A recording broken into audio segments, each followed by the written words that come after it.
할렐루야. 하나님의 은혜가 넘쳐나기를 축복합니다. 성탄절은 기독교 신앙의 핵심입니다. 우리가 기독교 신앙의 핵심을 말한다면 예수님이 세상에 오셔서 우리 죄를 대신 지고 십자가에서 죽으시고 부활하신 것, 이게 전체 내막입니다. 창세기부터 말라기까지의 내용 전체가 뭐냐면 예수님이 이 땅에 오셨다, 우리를 위해 대신 죽으셨다, 십자가에서 죽으시고 부활하셨다, 이게 전체 내용이에요. 그리고 그분은 다시 오신다, 마라나타. 이게 창세기부터 계시록까지 내용을 제가 지금 다 말한 것입니다. 예수님은 죄인을 구원하려고 이 땅에 오셔서 하늘의 영광을 버리시고 오셨습니다. 예수님을 축복하며 탄생을 기리는 그 기쁨의 축제 날이 성탄절인데, 그때에는 이런 일이 있었습니다. 누가복음 2장 13절과 4절 읽겠습니다. 시작. 고려니 수많은 천군이 그 천사와 함께 하나님을 찬송하여 이르되, 지극히 높은 곳에서는 하나님께 영광이요 땅에서는 하나님이 기뻐하신 사람들 중에 평화로다 아니라. 아멘. 보세요. 하나님이, 예수님이 오셨어요. 그러더니 단어가 뭐냐면 예수님이 오시니까 영광, 기쁨, 평화, 이게 성탄절에 따라다니는 단어예요. 그러니까 우리가 세상에 딱 나가면 막 화려하잖아요. 막 한 달 전, 두 달 전부터 막 나온단 말이에요. 제가 미국에 있을 때도 이 성탄절 기간이 되어지면 한 두 달 전부터 남자들이 맨날 퇴근하면 뭐 하냐면 자기 집을 장식을 해요. 이렇게 하우스를 계속 장식을 해서 사와가지고 붙이고 막 합니다. 그 다음에 한 달 전부터 불을 다 켜놔요. 자랑하듯이 켜놓으면 사람들이 돌아다니면서 와, 저 집 봐라, 와, 그러면 사람들이 그거 몰려요. 사진도 찍어간다면 이야, 잘해놨다. 그거 듣고 싶어가지고 남자들이 막 올라가고 막 이렇게 막 장식을 한단 말이에요. 많은 사람들에게 기쁨을 주고 소망을 줘요. 그걸 보러 사람들이 돌아다니, 저도 많이 돌아다녔어요. 이야, 저 집 봐, 와, 잘해놨다, 엄청 많이 돈도 들였겠다, 그러면서 각 집들을 막 돌아다녀요. 그러면 화려하게 잘 해놨습니다. 그러니까 큰 하우스가 얼마나 크겠어요. 보통 하우스가 크면 이렇게 차를 타고 가면서 이렇게 봐요. 와, 이렇게. 그러니까 우리 집들을 봐요. 여러분 집은 어떻게 봐요? 그냥 이렇게. 그럼 지나가는데 일반 이게 미국 하우스는, 큰 집은 이렇게 차를 타면서 와, 이렇게 돼요. 그 안에 수영장도 있고 그 안에 뭐 다 있어요. 엄청 크단 말이에요. 그걸 다 처리를 해놔요. 막 반짝반짝하게 하니까 밤이 되면 막 반짝반짝반짝. 사람들이 차 타고 다니면서 이야, 저 집 봐, 잘 해놨다 그러면 소문이 나면 사람들이 다 찾아가서 그 앞에 사진도 찍습니다. 막 찍고, 성탄절에 대한 걸 기쁨으로 여기고 막 사람들이 장식을 한단 말이에요. 뭐겠어요? 이 세 단어가 맞는 거예요. 영광, 기쁨, 평화. 그걸 상징하기 때문이죠. 지금도 우리 백화점에 나가면 막 휘황찬란하다는 말이에요. 응? 휘황찬란하잖아요. 거기 뭐, 그리고 막 캐럿도 막 나와요. 뭐 왜 나오겠어요? 돈 써라, 돈 써라, 그런 거잖아요. 백화점에서 지갑 문 열어라, 지갑 문 열어라니까 뭐 흥분해가지고 우와, 지갑 문 열어야 되겠다. 애한테 뭐 좀 살래니까 아빠 이거 그러면 깜짝 놀래. 막 물가가 이렇게 많이 올랐구나. 이야, 그 백화점보다는 남대문 시장으로 가자. 남대문 시장도 만만치 않아요. 요즘은 다 비싸단 말이에요. 이게 왜요? 기쁨이 있기 때문에. 그러니까 성탄절의 의미는 뭐냐면 세상에도 우리건 상관없이 영광, 기쁨, 평화, 그게 따라다니는 단어입니다. 그렇다면 어떻게 우리가 죄로 인해 좌절과 원망과 실패와 그리고 절망이 들끓는 이 땅에, 정치적으로 벌써 혼란스럽습니다. 아직도 성탄절이 되었다고 우리가 정치적으로 뭐 잠재했는데 그건 아닙니다. 경제적인 한파가 그러면 성탄절이 되었으니까 풀리느냐? 그것도 아닙니다. 내년은 어떻게 되겠습니까? 모르겠습니다. 그러나 하나는 압니다. 하나는 알아요. 뭐냐면 정치적인, 경제적인 문제가 딱 발생하면 가장 밑에 있는 서민들이 힘들어요. 가장 밑에 있는 서민들 중에 우리 강북구가 그 위치를 가만히 차지하기 때문에 힘들다, 이런 말이죠. 구청장이 늘상 얘기하는, 저한테도 목사님도 힘들 것 같습니다. 늘상 저한테 얘기하는 게, 구청장님 얘기하는 것도 많이 도와달라는 것이, 왜 가장 직격탄을 맞고, 물론 우리 성도들 중에는 강북구에 살지 않는 성도들 있으니까 할렐루야, 감사한가 모르겠습니다. 이런 현실이에요. 그런 절망과 실패가 있는데 어떻게 기쁨으로 가득 찰 수 있냐 이런 말이에요. 먼저 아브라함의 이야기를 보면 오늘 본문의 이야기를 답을 찾을 수 있습니다. 아브라함이 고향을 딱 떠나서 하나님이 야 아브라함아 너 고향 집을 떠나라. 그리고 너에게 말한 가나안 땅으로 가니까 그 당시에 아브라함이 살던 지역은 미국의 맨하탄과 중국의 상하이를 합친 이게 동과 상업의 중심지였어요. 모든 사람들이 들끓는 곳, 돈이 많은 도시였는데 거길 떠나라. 가나안으로 가니까 그 당시 가나안은 원주민들이 사는 곳이에요. 우리를 말하면 뭐 필리핀 어디 뭐 오지로 가라 이런 거 똑같은 거예요. 거길 왜 갈까? 여기 살만한데요. 그랬는데 그가 하나님 말씀 듣자마자 고향을 떠났으면 그때 나이가 75세예요. 근데 그때도 자녀가 없었어요. 자녀가 없으니까 그가 데려간 김에 조카를 데려간 거예요. 어차피 아들이 없으니까 조카를 아들처럼 키워야 되겠다고 조카를 데려갔습니다. 그러니까 인간적으로 보거나 의학적으로 보면 그는 자녀를 양산할 수가 없는 거예요. 이세를 낳는 것이 불가능했습니다. 그래서 조카 롯을 아들처럼 여기려고 데려갔던 것이고 집에서 가장 성실하고 그러니까 그런데도 불구하고 아들이 없으니까 돈이 쌓이는데 부자가 돼가고 있는데 아들이 없으니까 집에서 딱 보니까 노예들 중에 가장 성실한 노예가 하나 딱 눈에 띈 거예요. 충성되고 성실하고 신실한 엘리에셀의 노예가 딱 띄었어요. 이 사람을 내가 양자로 삼아야 되겠다. 아들로 삼아서 내 전 재산을 물려주고 그리고 얘 성도 그냥 엘리에셀인가? 아브라함이니까 모르겠습니다만 그렇게 바꾸면 되겠다 그랬어요. 그런데 그때 하나님이 분명히 이렇게 말씀하신 거예요. 창세기 15장 4절을 보겠습니다. 시작. 여호와의 말씀이 그에게 임하여 이르시되 그 사람이 내 상속자가 아니라 내 몸에서 날 자가 내 상속자가 되리라 하시고 아멘. 그게 아니다. 너의 몸에서 나올 자가 있다는 거예요. 아브라함과 사라의 마음을 통해 태어난 그 사람이 너의 상속자야 이렇게 말씀하셨습니다. 그러니까 시간이 그래서 좀 지나니까 그래 그러면 그럴 거야. 하나님이 약속했으니 근데 시간이 지나도 아들이 없는 거예요. 하나님이 분명 주신다면 바로 줘야 되는데 약속 점점 나이는 드는데 75세도 지금 나이가 많은데 한 해 드니까 지금 75 우리 80세 때 아기를 그러면 안 되잖아요. 우리가 75 지금 80세 가까이 되는데 아이가 없어요. 그러니까 이제 사라하고 협의를 하고 우리는 불가능하니까 하갈을 취해라. 여종 하갈을 취해서 아들을 낳습니다. 그때 그의 나이가 86세예요. 그러니까 11년 만에 아들을 아무도 본 거예요. 그리고 그의 아들의 이름이 뭐예요? 이스마엘이라고 한 거예요. 이스마엘. 분명히 하나님은 이렇게 말씀하셨습니다. 아브라함아 너와 사라를 통해 아들을 줄 거야. 근데 점점 나이가 드니까 사라도 자기가 생산할 수가 없어요. 그것도 아마 86세 아들을 85세 임신한 거 보면 기적 같은 일이에요. 그것도 아브라함에게는 기다리지 못했으면 완전한 믿음이 없었어요. 그 결과를 보세요. 창세기 16장이 16절로 끝나는 저렇게 끝납니다. 시작. 하갈이 아브라함 이게 이스마엘을 낳았을 때 아브라함이 86세였더라. 아멘. 86세 아들을 낳았어요. 그리고 16장이 딱 끝납니다. 그리고 나서 다음 장을 따보면 17장 1절이 이렇게 시작을 해요. 보겠습니다. 시작.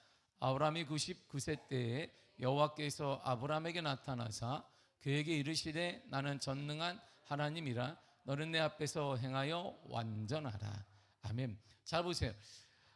이스마엘을 낳을 때가 86세예요. 그리고 한 절이 딱 끝나니까 99세가 됐어요. 몇 살이 없어졌어요 지금? 계산이 안 되는구나. 99에서 86을 빼니까 몇 개가 비어요? 13년이 없는 거예요.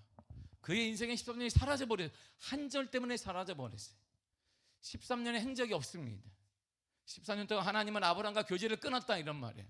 아브라함이 기도를 끊어버렸습니다. 아브라함의 친밀한 교제도 끊어버렸어요. 하나님의 대답이 아무것도 없는 거예요. 친밀하고 묻고 대답했던 그들의 관계가 완전히 끊어져 버렸습니다. 14년 동안 하늘문이 딱 닫혀버렸어요. 아브라함이 하나님 도와주세요 딱 닫혔습니다. 하나님 어찌 된 겁니까? 아무런 대답이 없습니다. 기도에도 응답이 없으니까 얼마나 답답할까요? 옆 사람은 13년 동안 보세요. 부부가 13년 동안 사는데 말이 전혀 없어요. 이렇게 바람이 슉 지나가고 14년 동안 우리가 살아봐요. 우리 그런 산 적이 없으니까 우리가 13시간만 살아 입이 근질근질해가지고 그냥 말하고 싶어서 그러는데 13년 동안 같이 사는데, 하나님이 아브라함과 사는데 한 집에 사는 부부가 13년이 아니라 13개월만 말 안 해도 이게 냉랭해지는데 13년 동안 단절돼 버렸습니다. 단절되었어요. 아브라함의 고향 땅을 버리면서 담대할 수 있었던 이유는 딱 하나입니다. 늘 하나님과 교제했기 때문이에요. 하나님은 그 길을 지도해 주셨기 때문에 그래 가자. 그 길이 뭐 가나안이면 어떻고 야만인 지역이면 어떠냐, 식인종이 살고 있으면 어떠냐, 하나님이 함께 하시는 가자라고 결단했는데 하나님이 답이 없는 거예요. 이 말이 뭔가 길이 열리지 않는 거예요. 힘들어지는 거예요. 내 영혼이 할 때까지 범사할 때고 강건하게 된다니까 길이 안 열리는 거예요. 자녀들의 미래가 안 열리는 거예요. 여러 가지 어려움이, 물질적 어려움, 경제적, 정치적 어려움이 오는 것입니다. 그 위에 이들의 삶을 보세요. 시간이 더 지난 다음에 창세기 18장 12절에 이렇게 말합니다. 시작. 사라가 속으로 웃고 이르되 내가 노쇠하였고 내 주인도 늙었으니 내게 무슨 즐거움이 있으리요. 그때 하나님이 나타나 전설도 통한 모습으로 나타났습니다. 선지자를 통해 모습으로 나타나서 대화하는 중에 씨름하고 있는 사라가 이렇게 말해요. 내게 무슨 즐거움이 있겠습니까? 즐거움이 없어요. 왜? 하나님 없으니까 즐거움이 없는 거예요.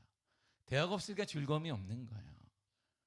기쁨이 없습니다. 점점 대사가 지금 재산은 늘어나고 있어요. 보통 재산이 늘어나는 게 아니에요. 계속 쌓이는 거예요.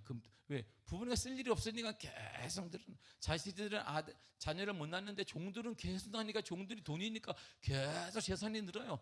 예금도 늘어나고 두면 땅만 사면 오르네. 할렐루야.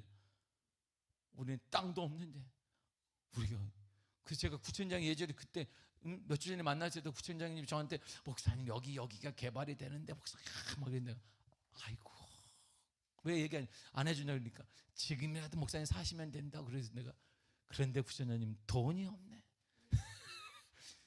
구청장님이 정보는 주었는데 돈이 없어. 내가 아이고 아쉽다. 내가 이렇게 했단 말이에요. 이건 이렇게 되고 구청장님 이렇게 하면 우리끼리 괜찮습니다. 여기 나가는구나. 그렇단 말이에요. 뭔가 잘 돼. 그냥 계속 잘 돼. 돈이 계속 벌려요. 참 부러운 일이잖아요. 미아 모든 가족이 그런 삶이 되기를 축복합니다. 20년대 하나님의 은혜가 넘쳐나기를 바랍니다. 자네들이 잘 되는 거예요. 참 좋은 거예요. 그렇게 되기를 바랍니다. 형통함과 건강한 것 좋은 것입니다. 꼭 그렇게 되기를 바랍니다. 그러나 주님 없는 형통, 주님 없는 성공, 주님 없는 재산이 많아지면 축복이 아니라 저주인 거예요. 그래서 그 사라가 말하기를 내겐 즐거움이 없습니다. 돈은 쌓이는데 뭔가 잘 되는데 뭔가 잘 되고 있는 것 같은데 즐거움은 없습니다. 그것들로 인해 주님 없는 형통과 성공과 모든 것들은 우리가 이루어지게 되면 그것들로 인하여서 주님을 떠나게 되고 결국 축복이 아니게 되는 것입니다. 그래서 주님께서 주실 때 주신 것들을 잘 관리하시기를 바랍니다. 이때 하나님이 아브라함과 사라에게 이렇게 말씀하셨습니다. 창세기 18장 14절입니다. 시작. 여호와께 능하지 못한 일이 있겠느냐? 기한이 이를 때 내가 내게로 돌아오리니 사라에게 아들이 있으리라. 아멘. 하나님의 선지자의 모습으로 나타났어요. 그리고 얘기했습니다. 너에게 아들이 있을 거야. 그러니까 이 나이에요. 이 나이에 아들이 있어요. 1년 후에 아들이 있다. 얘기했어요. 지금 90세가 다 돼가요. 사라가. 아브라함이 100세가 다 돼가는데 100세가 다 돼가면 지금 아이고 그런데도 1년에 있다 이렇게 얘기합니다. 1년에는 반드시 아들을 주실 거다. 의학적으로 생태적으로 모두 불가능하지만 내가 너에게 말하노니 아들을 줄 거다 이렇게 선포했어요. 그리고 1년이 딱 지나니까 놀라운 일이 일어났습니다. 본문의 1절과 2절을 읽겠습니다. 시작. 여호와께서 말씀하신 대로 사라를 돌보셨고 여호와께서 말씀하신 대로 사라에게 행하자. 자 여기 보세요. 1절 보세요. 잘 봐요. 반복되는 말이에요. 말씀하신 대로 두 번 반복하잖아요. 왜 두 번 반복할까요? 중요하다 이런 말이죠. 이 한 절에 똑같은 게 말씀하신 대로 왜 반복해요? 중요하니까 반복해요. 그런데 2절을 보겠습니다. 시작. 사라가 임신하고 하나님이 말씀하신 시기가 되어 노년에 아브라함에게 아들을 낳아. 자 거기서 가장 중요한 단어가 뭐냐? 하나님이 말씀하신 시기예요. 하나님이 사라가 임신했다 노년에 아브라함 아들 이게 아니라 하나님이 말씀하신 시기 그때 하나님이 말씀하신 때에 임신하고 아들을 낳았다 이런 말. 언제요? 하나님이 말씀하신 때에 이렇게 말합니다. 보세요. 하나님께서 아브라함과 사라에게 아들 주겠다고 말씀하셨어요. 그리고 말씀하신 대로 사라가 임신해서 아들을 낳았습니다. 그때 아브라함의 나이가 100세예요. 사라가 90세입니다. 그 아들의 이름이 이삭이에요. 이삭. 여기도 이삭, 우리 교회 이삭이 있네. 오늘 찬양했죠. 이삭. 이거 뭐 하나 들고 이렇게 막 이렇게 방망이를 두고 와서 이게 뭘 들고 오나 찬양 청년들하고, 그리고 또 영광이가 또 영광이라는데 뭐 하나 쟤는 뭘 계란을 들고 뭐 하나 했더니 악기인가 봐. 그것도 나는 쟤 혼자 뭐 장난하는 줄 알았어. 뭐 계란 같은 거 들고 이렇게 들려면 이따만한 방망이 들고 막 해야 되는데 뭐 이렇게 뭐 하는 것이 뒤에서 보면서 뭐 하는 거래 저 계란을 들고 그랬더니 계란의 소리가 나나 봐요. 끝나고 들어보시기를 바랍니다. 웃음이에요. 기쁨이에요. 하나님께서 아브라함과 사라에게 그 가정에 웃음과 기쁨과 행복을 주신 거예요. 나이 많은 아브라함과 사라는 아들을 낳을 수 없는 몸이었지만 하나님의 말씀이 이루어질 것을 믿었습니다. 이게 창세기의 내용을 사도 바울이 딱 옮겨놨어요. 왜 아들을 낳았을까? 이렇게 말해요. 어떻게 아들을 낳았을까? 이런 말이에요. 불가능한데 100세 어떻게 낳아요? 90세 어떻게 낳아요? 근데 그 왜 어떻게 낳았을까를 사도 바울이 깊이 묵상하는데, 그는 하나님을 삼층처럼 기도의 사람이기 때문에 하나님을 만나고 와서 그가 이렇게 썼습니다. 로마서 4장 19절 21절입니다. 시작. 그가 100세가 되어 자기 몸이 죽은 것 같고 사라의 태가 죽은 것 같음을 알고도 믿음이 약하여지지 아니하고 믿음이 없어 하나님의 약속을 의심하지 않고 믿음으로 견고하여져서 하나님께 영광을 돌리며 약속하신 그것을 또한 능히 이루실 줄을 확신하였으니. 아멘. 죽은 것 같아. 죽은 것 같지. 남성으로 여성으로 다 죽었지. 100세 90세면 죽은 것 같으면 알고도 모르는 게 아니었어요. 아브라함이 알아요. 그러나 믿음이 약해지지 않았다. 하나님의 약속을 믿었다. 하나님의 말씀을 믿었다. 이런 말이에요. 경제가 힘든 거 알지.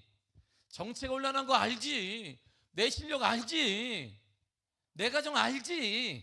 우리가 모르는 게 아니에요. 우리가 왜 모르겠어요? 저도 압니다. 여러분들 힘든 거 압니다.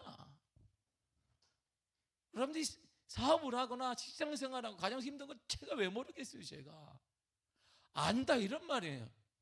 그러나 그 아는 것보다 더 확실한 게 있는데 뭐냐면 하나님의 말씀, 하나님의 약속을 믿었다, 의심하지 않았다 이런 말이에요. 오직 믿음으로 견고해졌다, 흔들리지 않았다. 하나님께서는 약속하신 것을 반드시 이루시는 분임을 확신하고 믿었다 이런 말입니다. 그러므로 말씀을 믿으면 기적이 일어나는 거예요. 하나님의 말씀을 믿으면 기쁨이 시작됩니다. 여러분들의 가정에 2006년도에 기쁨의 시대가 활짝 열리기를 원한다면 경제를 믿고 정치를 믿는 것이 아니라 하나님의 말씀을 믿으시기를 바랍니다. 그러면 열려요. 여기 가장 충격적이고 반전을 일으킨 역사적 사건이 여기 연장성산에 하나가 있습니다. 이 이삭의 연장성산에서 예수님의 탄생이 나온 거예요. 뚝 나온 게 아니라 그 연장성산에서 나왔어요. 천사 가브리엘이 마리아를 찾아왔어요. 그래, 아들을 낳을 것이, 너 아들을 낳을 거야 선언했습니다. 그러니까 마리아가 어머, 저는 남자 손도 안 잡아봤습니다. 남자 손도 안 잡아봤습니다. 그럼 어떻게 아들을 낳습니까? 그래서 천사가 이렇게 얘기한 거예요. 누가복음 1장 37절입니다. 시작. 대저 하나님의 모든 말씀은 능하지 못하심이 없느니라.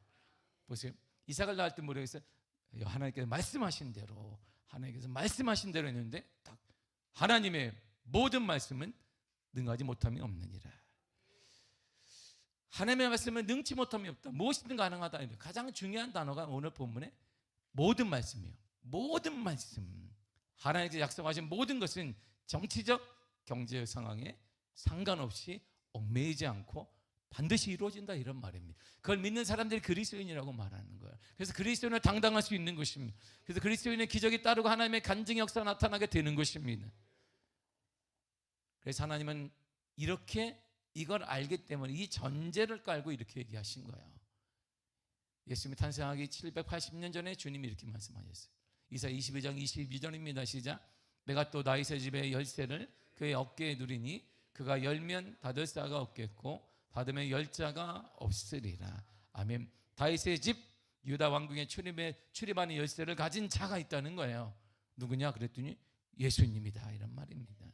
예수님이 말씀하신 것, 예수님이 약속하신 것은 반드시 이루어진다 이런 말이에요. 어느 누구의 어떤 한계도 방해받지 않고 반드시 이루어진다 이런 말이에요. 지금도 이루어지나? 예, 이루어집니다. 지금도 사방 곳곳에서 기적이 일어나고 간증이 나는데 우리에게 문제는 그 말씀에 대한 신뢰가 없는 것이 문제인 것입니다. 여러분들의 자녀를 보면, 우리의 가정을 보거나 우리의 직장을 일터와 물질을, 우리 환경을 보면 여러 가지 우리가 좌절하고 실망할 수밖에 없지만, 그러나 우리가 실망하지 않는 것, 하나님의 말씀을 믿는 믿음이 있기 때문인 것입니다. 그러자 마리아가 이렇게 고백했습니다. 누가복음 1장 38절입니다. 시작. 주의 여정이오니 말씀대로 내게 이루어지리이다. 자, 기가 막힌데 이게 토스를 하는 거예요. 배우에서 툭 공이 날라면 딱 리시브 받아요. 받으면 이게 세터가 딱 올리면 이렇게 팡 때린단 말이에요. 보세요. 말씀이 탁, 하나님의 모든 말씀을 능치 못하심이 없느니라 그러니까 예 말씀대로 이루어집니다. 그랬어요. 말씀이 왔다 갔다 하고 있는 거예요. 이렇게 하나님의 모든 말씀 능치 못함이 없어. 그러니까 예 말씀대로 이루어집니다. 그랬습니다. 하나님의 약속을 의심하지 말고 반드시 이루어질 믿고 확신하면 그대로 되어진다 이런 말입니다. 기적이 일어나 기쁨의 삶이 열리게 된다 이런 말입니다. 여러분의 인생과 가정과 자녀와 일 등이 기쁨의 삶으로 변화되기를 원한다면 말씀으로 믿고 하나님의 약속을 믿으시기를 바랍니다. 그래서 예수님을 얘기할 때 이렇게 얘기하는 거야. 마가복음 1장 1절을 보겠습니다. 시작. 하나님의 아들 예수 그리스도의 복음의 시작이라. 아멘. 예수님 복음이에요. 그 복음이 뭐냐면 굿뉴스예요. 유앙겔리온 굿뉴스, 바로 기쁜 소식입니다. 예수님이 이 땅에 오신 이유가 뭐냐면 기쁨을 주기 위해 왔다 이런 말입니다. 예수님이 이 땅에 오신 이유가 뭐냐면 좋은 것을 주기 위해 왔다 이런 말입니다. 무엇이 좋은 것이고 무엇이 기쁨인데요? 우리의 삶에는 영적인 단절이 일어났어요. 죄가 딱 오면 영적인 단절이, 그래서 우리는 영적인 단절이 일어나도 아무런 감각이 없습니다. 그게 가장 큰 문제인 것입니다. 하나님 믿지 않는 감각이 없습니다. 괜찮습니다. 그게 가장 무서운 것이에요. 이 영적인 단절이 왔기 때문입니다. 그리고 그 단절이 오게 되면 가난이 오게 되고 질병이 오게 되고 불안과 그리고 불평과 원망과 염려가 계속 쌓이게 되는 것입니다. 이런 삶의 원인은 성경은 딱 말합니다. 죄 때문이라는 거예요. 죄. 예수님이 이 땅에 오신 것은 그 죄 문제를 해결해 주시기 위해서입니다. 예수님이 오셔서 하나님과의 멀어지고 단절된 영적 관계가 회복되었습니다. 예수님이 오셔서 가난은 끝났습니다. 예수님이 오셔서 질병은 끝났습니다. 우리는 어떤 상황에도 감사할 수가 있는 것입니다. 예수님이 오셔서 참된 평안과 평강을 주셨습니다.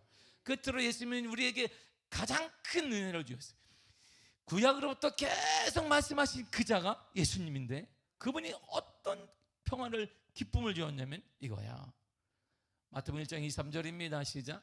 보라, 처녀가 잉태하여 아들을 낳을 것이요 그 이름은 임마누엘이라 하리라 하셨으니 이를 번역한즉 하나님이 우리와 함께 계시다 함이라. 아멘. 임마누엘이에요. 예수님의 이름이 뭐예요? 임마누엘. 임마누엘은 우리가 알다시피 이사야 7장 14절에 나오는 단어입니다. 임마누엘. 예수님의 이름이 뭐라고요? 임마누엘. 뜻이 뭐예요? 하나님이 우리와 함께 계시다. 예수님을 딱 믿으면 뭐가? 하나님이 나와 함께 계시는 거야. 하나님이 나와 함께 계시. 함께 계시는 거. 함께. 누구와 함께 있습니까? 권력자와 함께 있어도 우리가 힘 좀 씁니다. 힘 좀 씁니다. 제가 구신을 만나도 이게 어디 개발되는지 가르쳐 줄까요?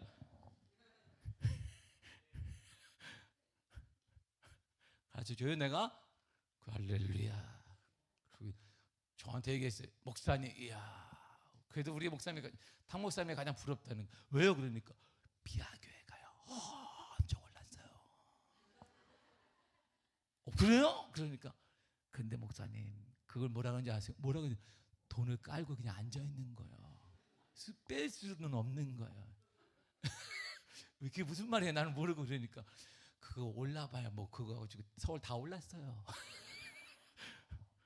그냥 위로를 삼으세요. 할렐루야. 위로를 삼는구나.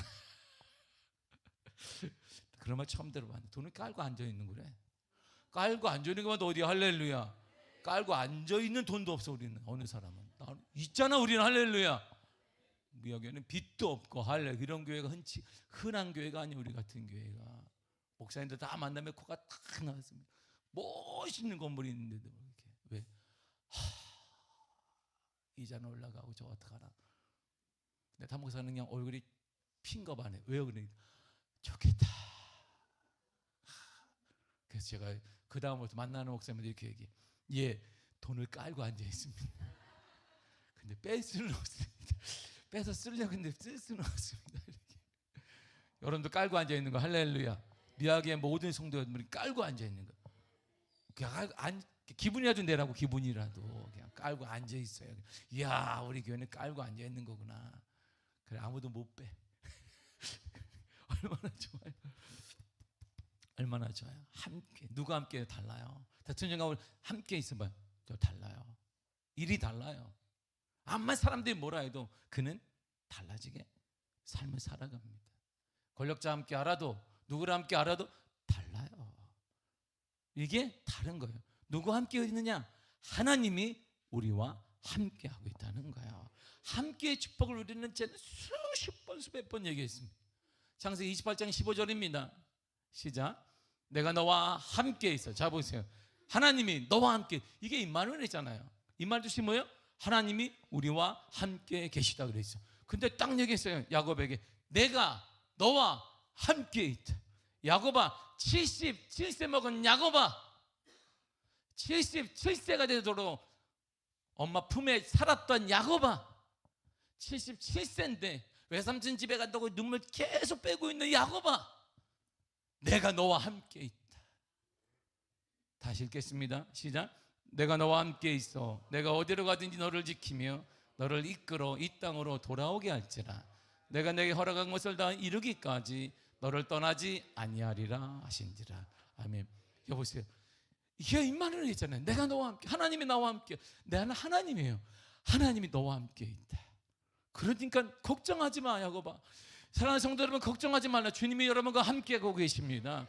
함께하는 그의 이름이, 예수님의 이름이 임마누엘이에요. 내가 너와 함께하고 있다. 내가 너를 지키고 내가 너를 이끌어주고 너를 떠나지 않는다. 홀로 두지 않는다. 이런 말입니다. 여러분을 하나님이 지켜주실 것입니다. 이끌어 주실 것입니다. 여러분을 떠나지 않을 것입니다. 끝까지 주님이 동행해 주실 것입니다. 예수님이 오셨어요. 이제 기쁨의 시대가 그래서 열린 거예요.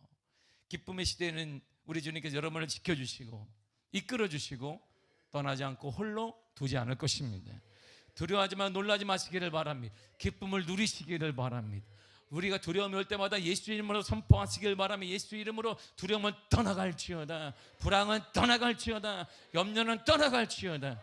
나를 위축하게 만들고 두렵게 만들 때마다 믿음으로 외쳐야 하는 것입니다. 예수님이 나를 지켜주신다. 예수님이 나를 이끌어주신다. 예수님이 나를 떠나지 않으신다. 우리 가정은 홀로 두지 않는다. 우리 자녀를 지켜주신다. 우리 자녀를 지켜주신단 말이에요. 이런 믿음으로 선포하며 살아가시기 바랍니다. 사랑하는 성도 여러분, 주님이 이 땅에 오신 것은 우리에게 기쁨의 시대를 열어주시기 위한 거예요. 주님이 여러분과 함께 계십니다. 그 믿음을 가지고 두려움과 염려와 자녀들에 대한, 우리의 환경에 대한, 물질에 대한, 건강에 대한 두려움이 올 때마다 되뇌이시기를 바랍니다. 주님이, 예수님이 나를 지켜주신다. 예수님이 나를 이끌어주신다. 예수님이 나를 떠나지 않고 홀로 두지 않는다. 그러므로 우리는 잘 됩니다. 더 잘 됩니다. 계속 잘 됩니다. 영원히 잘 될 것입니다. 우리 힘차게 따라하겠습니다. 잘 됩니다. 더 잘 됩니다. 계속 잘 됩니다. 영원히 잘 됩니다. 이런 은혜가 여러분들의 자녀를 만날 때마다 얘기하세요. 아유, 그러지 말고, 아유, 언제 철들 이렇게 말하지 말고, 잘 된다, 아들아, 딸아, 더 잘 된다. 계속 잘 될 거야. 나는 영원히 잘 될 사람이야. 이렇게 얘기하세요. 속이 막 이렇게 오더라도 누르고, 잘 된다, 더 잘 된다, 계속 잘 된다, 영원히 잘 될 것이다. 왜? 주님이 너를 지켜주시고 주님이 너를 이끌어 주시고 주님이 너와 함께 하시기 때문이다. 그런 믿음으로 예수님이 주신 기쁨의 시대가 여러분들의 가정의 삶에 열려지기를 간절히 축복합니다. 기도하겠습니다.